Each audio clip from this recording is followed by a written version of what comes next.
Welcome to today's podcast. Today I've got with me Graham Hart, who's an M&A specialist, but he's got a bit of a twist which really caught my attention, and he focuses on project management throughout the exit or during the exit cycle. So Graham, welcome to today's show. Look, you've really caught my interest, so why don't you give us a bit of a background to begin with and tell us all about what you do, how you fell into it, and we'll run from there. Hey, thanks, Daryl, and thank you for getting me to speak with you today.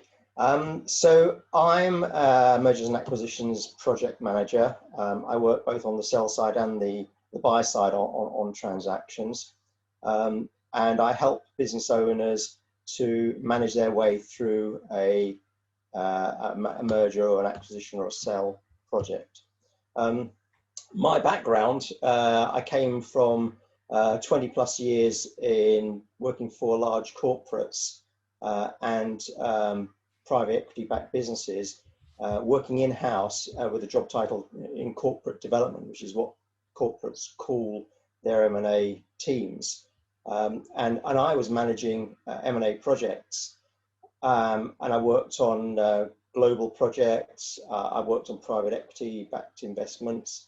And about 8 years ago, I decided to set up my own business, providing M&A support to owners of businesses. So effectively what I do is provide corporate development that the big companies do, but as a service to the SME marketplace. Okay, so it's a bit of a portfolio role. SMEs don't need you full time. They just engage you to run their exit or their transaction process. And so you work with 2-3 clients at a time? No more than 2 really, because as you're aware, transactions are pretty full on, and the deeper you get into them, they need full attention. So I usually work with the owners, and as a process develops, you get more engaged in the process, and the more people are involved on the buying side, the tougher it gets for the business owner, and the more support they need. Yeah. So bigger transactions need more work. So is there a type of or a size of business that would really benefit from someone like yourself? The businesses I target are usually in the range of about 10 million pounds turnover up to around 100 million pounds. At the higher end, they would start to have their own in-house expertise, an in-house M&A person. But below that, and because M&A isn't their core activity, they're unlikely to have somebody in-house to do that. So those activities fall on the CEO or the CFO usually. Okay, so that what we call mid-market size, they're not focusing on M&A, could really benefit from expertise. So really interesting. You mentioned the CFO or the FD, which is a bit of a mix over here. What's the difference between what you do and what the FD would normally get involved in? Well, quite simply, I mean, an FD is very much focused on the financial side of the business, ensuring its financial strength. And my focus is on project managers. I'm not an FD. I don't pretend to try and advise on the financials of a business. My expertise is on bringing in project management expertise, coordinating all of the activities involved in a sale process, for instance. Now, occasionally, someone may look to bring in an FD or a CFO, but my view is if there is a CFO or an FD in the business already, then bringing somebody of that title in from the outside to supplement them, I think creates some tensions. On a number of the exits that I've worked on alongside a CFO. And we worked in cooperation, good collaboration to get a deal over the line. Yeah, so very much hand in hand or alongside the CFO absolutely. to bring more firepower. Yeah, absolutely. I focus than just the financials. When you get into an exit, a potential buyer is going to be look at the numbers, of course, but they want to be looking at across the business at a lot of other areas as well. Whether it's the commercial, the operational, the technical, the human resources parts of the business. So it's far more than the financials. Okay, so is it fair to ask to get you to share some examples of the sort of things you would get involved in, just a little bit deeper, to help businesses get exit ready, and just how you'd work alongside their FD, just give them a bit of a taste of the sort of things you can do to help them get exit ready? Well, in terms of exit readiness, and a lot of businesses tend not to think too much about the exit, although it is best practice to do that. One of the things that I do working with clients is to operate an exit readiness checklist. So I have an index of things that a buyer would expect to look at, and over a period of time, often sometimes maybe 2 years before an exit process actually launches formally, I'm working with the business to look at key aspects of things that are to look at in a DD, due diligence process, and we have a checklist, a traffic light checklist. So running down that checklist, anything from the core business documentation, the financial information, IP ownership, and technical information, run through that and look at the state of exit readiness. It's no more than good business practice to do that. A business that's ready for exit has all its documentation in shape, and it shows that the business is well run, has good governance and good controls. Yeah, it sounds very similar to the sort of things that we look at in our 21 Steps Exit Ready program. So, and we cover that in our insight report. So it's good to see that people are adopting that balance between, commercial and cultural requirements to be exit ready. And I'm not sure you've said this, but there's one thing getting the business ready for exit. There's another thing having the owners ready to actually leave the business and knowing what they're going to go on to next. Because I don't know about you, but I've found that a bit of an energy block in the past when business owners aren't really clear what they're going to do next, and they end up stalling because they don't know what they're moving to, and that big change is all a bit scary. Alrighty, so I mean, there's nothing worse in a process. Sorry, I was just saying, there's nothing worse in a process than a business owner going to market and not having their core documentation. I mean, once they've started a process and they're scrambling around trying to find things that a buyer has asked them for, that really they should have had it. Frankly, it not only frustrates the process, but it actually is quite embarrassing, and is also likely to lead to a reduction in confidence, and potentially a reduction in the price that a buyer is willing to pay for the business. Absolutely, and that's why we talk about getting exit ready. When I say we, I mean people like you and us. Talk about getting exit ready actually helps the business, achieve a higher valuation. Because if you're not, the buyers start looking for information. If they can't get it, it eats away at confidence and the confidence in the valuation that they placed on the business. So look, critical type stuff. So in terms of getting all of this information ready ahead of any planned event, or even whether it's an unplanned event, knowing that an event will be happening, in your experience, how long does it take to get exit ready for all the preparation work that you do?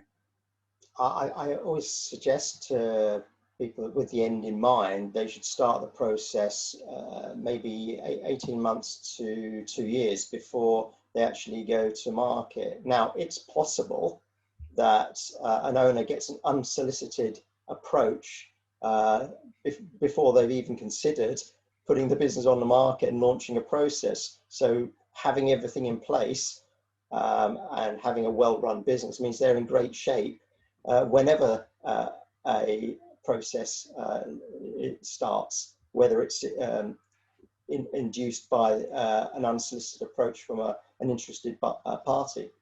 Oh, look, I couldn't agree more, Graham. If you've got everything ready, and even if you don't have any plans to leave, if you've got everything ready, an approach comes, that puts you on the front foot rather than the back foot.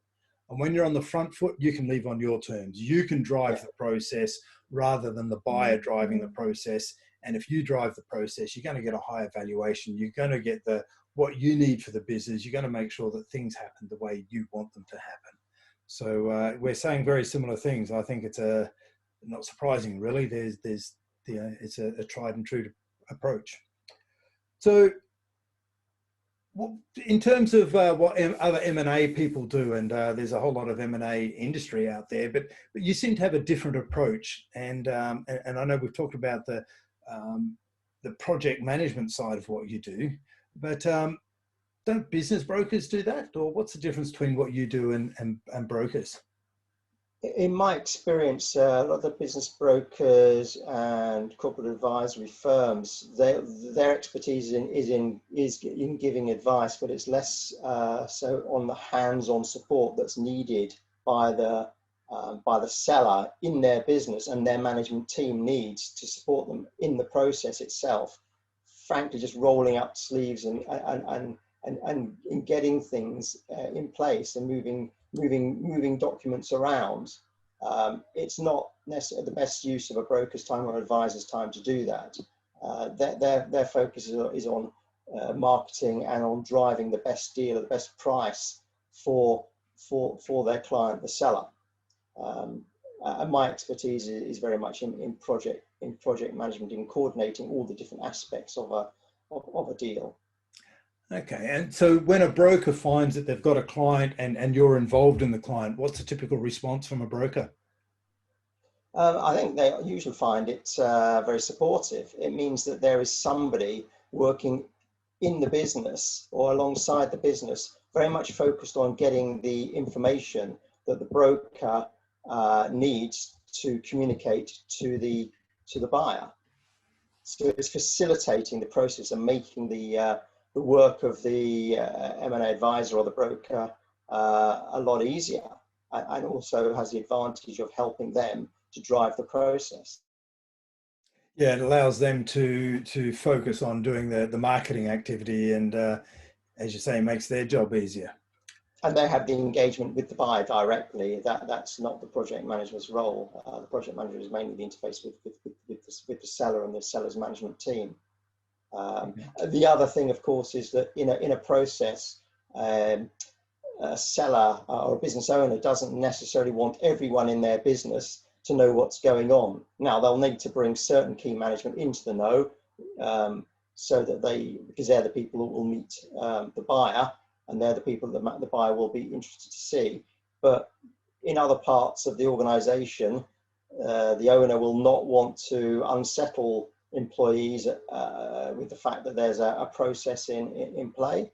So having a project manager who can do that, and particularly being part of an exit readiness process, where it means that having the project manager asking the questions doesn't unsettle people, and they just think it's part of the regular good governance, good control. We're making sure our business is well run and in good shape.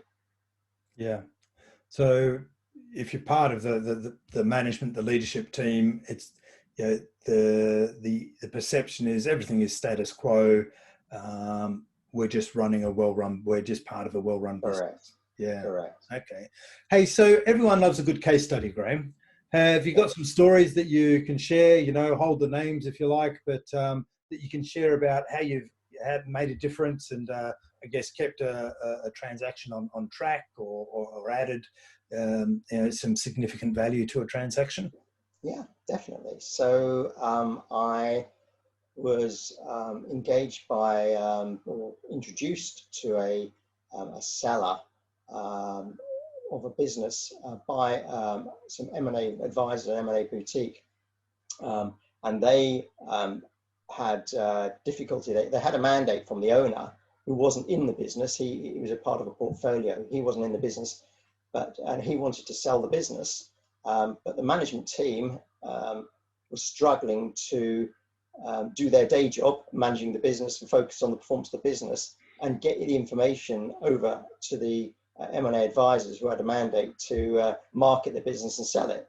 And the frustration was that the M&A advisors couldn't produce the information memorandum because they simply couldn't get the information they needed out of the business. So I was introduced and engaged by the owner to help the management team to drive things forward, which I did successfully, and we got things moving.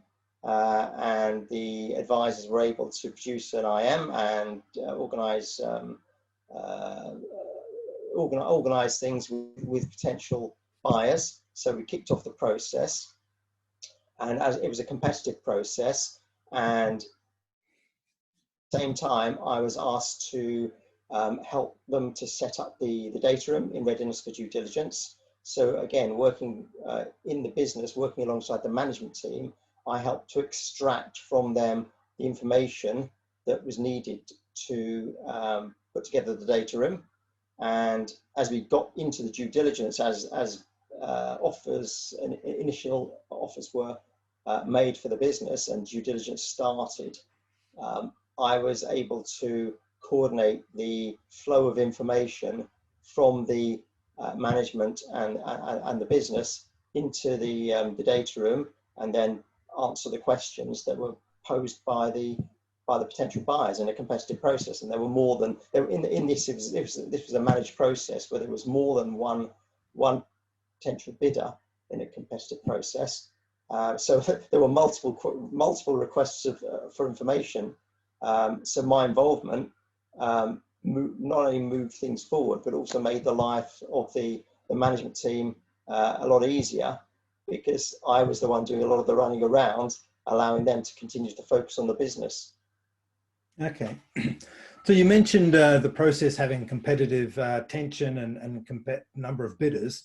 In your experience, and you know, hopefully this will be helpful to our listeners, in your experience, what difference does it make when you've got more than one bidder in the process?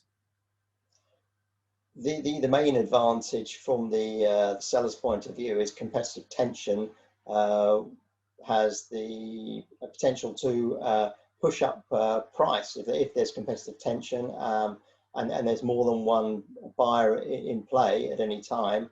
Then everyone's on their toes. All the buyers know that they've got to sharpen their pencils and come up with a good price if they're not to miss out on the opportunity. So dealing with multiple interested parties, whilst it creates more work for the seller side, because there are more people asking questions, it also has the opportunity for the seller or the benefit for the seller of extracting a better price from the buyer side because of the competitive tension. Yeah, it's a good place to be. So if you're a seller, you want to make sure that you go through a managed process and you know, get some competitive tension happening if you're really looking to maximize your valuation or your price. Okay, so apart from competitive tension having an impact, is there any other differences that different types of sale process, I guess, affect what you do and the exit process? I think it's mainly if it's what they call a bilateral, where there's one buyer and one seller. They're talking directly, and there's just one set of inquiries coming through from the buyer side, although those could be from multiple different teams: financial, legal, tax, etc. When it's a competitive process, there's just that multiplied by however number of times there are different bidders in the process. Okay. So what I'm hearing is whenever you're talking, there's a lot of knowledge, there's a depth of knowledge and expertise about what you do. You know, clearly it's not the first time you've done this. So, but you keep coming back and doing it more. So Graham, what is it about this that you love? What really gets your juices flowing?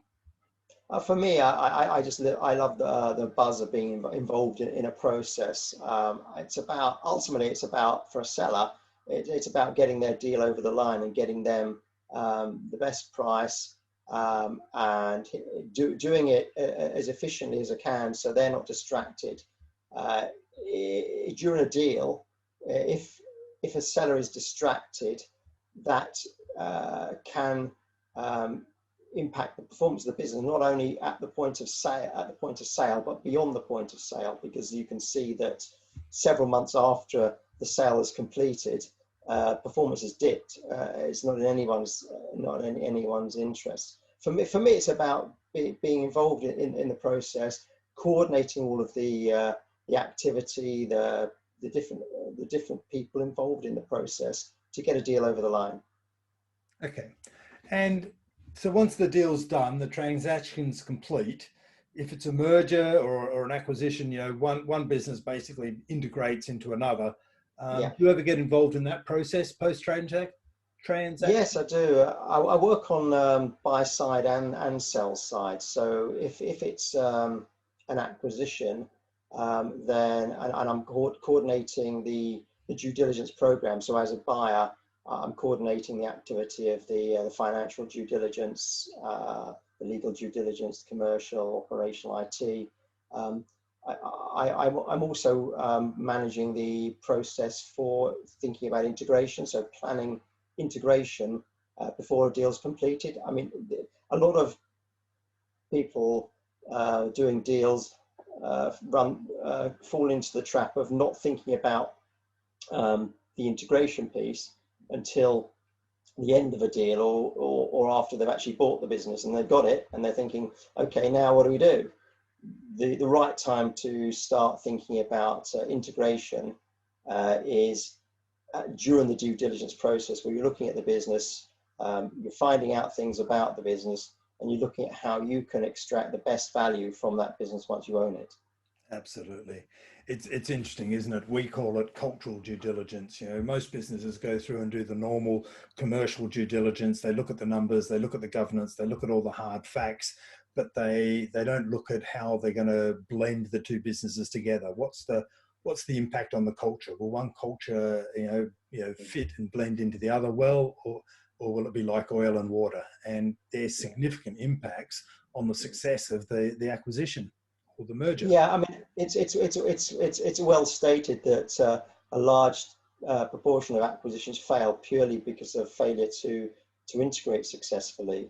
And integration should start well before the agreements are signed, and the planning for integration should be planned through before the completion date. And culture plays a big part in that. Two different businesses. If a larger organisation is buying a much smaller owner-managed business, then the cultures inevitably are going to be quite different, and the buyer needs to understand how things are done in the business they've just acquired. The last thing they want to do necessarily is impose change where those changes will not sit well, and they'll just damage the business they bought. Yeah, it's something to consider. So, Graham, look, you shared a stack of information today, and the one question I ask everyone who joins the show, and the regular listeners, I'm sure, will be waiting for this question. What's the one pearl? What's the one thing that you want listeners to walk away after listening to this podcast? What's the one thing you want them to remember? Well, certainly for sellers, they should not underestimate the scale of the task involved in getting exit ready, and most importantly, the amount of work that goes into a sales process. It's a lot of hard work, and distraction from running the business can damage performance, and they need to remain focused on running the business and bring in help where it's needed to drive a process forward. Distraction and time kills deals and kills value. Right. So focus, get the right skills, wise words from someone who's done it a number of times, get the help in, it'll make a big difference. Correct. Brilliant. That's a great place to leave it, Graham. Thanks for your time today. I appreciate you joining us on the Exit Insights podcast. And until next time, all the best. Thanks, Darryl.